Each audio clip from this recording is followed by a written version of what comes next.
नमस्कार। आप देख रहे हैं शिक्षा बाई आकांक्षा। मैं हूं आपके साथ आकांक्षा वर्मा। तो चलिए शुरुआत करते हैं आज की कहानी की, जिसका शीर्षक है आलसी टिड्डा और चींटी।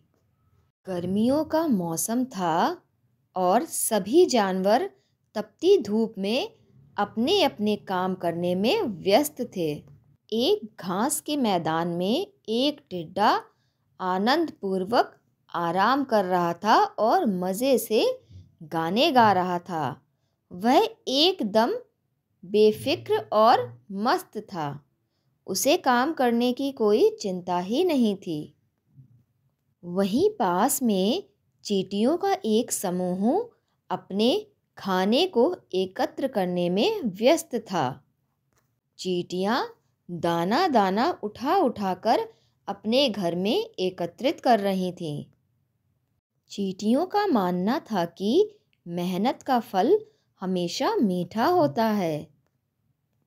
टिड्डा चींटियों को देखकर हंसते हुए बोला कि अरे चींटियों, तुम सब इतनी तपती धूप में इतना काम क्यों कर रही हो? आओ मेरे साथ बैठो और मज़े से गाना गाओ। गर्मियाँ तो मज़े करने का समय है। चींटियों ने कहा कि हम गर्मी में मेहनत इसलिए कर रहे हैं ताकि सर्दियों में भोजन ढूंढने के लिए हमें मेहनत ना करनी पड़े। जीवन में समय का सदुपयोग करना बहुत ज़रूरी है। चींटियों की बात सुनकर टिड्डा जोर से हंसने लगा और बोला, तुम चींटियाँ तो बहुत बेवकूफ़ हो। फ़िलहाल गर्मी का समय है और मस्ती करने का समय है। अभी तो सर्दियाँ बहुत दूर हैं।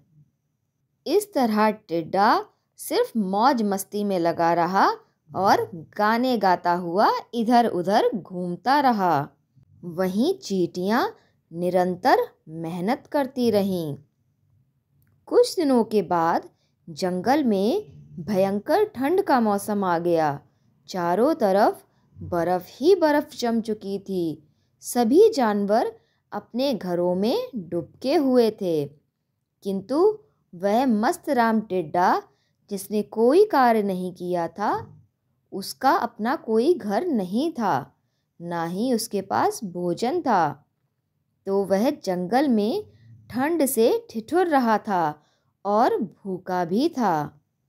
थक हार कर अंत में वह टिड्डा चींटियों के घर में पहुंचा और दरवाज़ा खटखटाया और कांपती हुई आवाज़ में बोला, प्यारी चींटियों, मुझे माफ़ कर दो।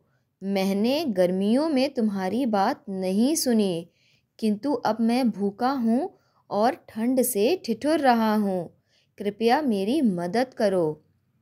सभी चींटियों ने दयालुता दिखाई और उसे अपने साथ अपने घर के अंदर ले आईं। घर के अंदर लाकर चींटियों ने सबसे पहले उसे सर्दियों के कपड़े पहनाए और उसके लिए आग भी जलाई ताकि उसे ठंड से राहत मिले, और टिड्डे को खाने के लिए बढ़िया सा खाना भी दिया। चींटियों ने कहा कि हमने गर्मियों में मेहनत की और सर्दियों में अपने लिए सारी चीज़ों का प्रबंध किया, लेकिन तुमने हमारी बात नहीं सुनी, इसीलिए अब तुम परेशान हो रहे हो। टिड्डे को अपनी गलती का एहसास हो चुका था। उसने चींटियों से माफ़ी मांगी और कहा कि अब मैं आगे से हमेशा मेहनत करूँगा और भविष्य के लिए तैयार रहूँगा। मैं अपनी गलतियों से सीख लूँगा। इस कहानी से हमें यह सीख मिलती है कि समय की कद्र करना और मेहनत करना जीवन में सफलता का मूल मंत्र है। धन्यवाद।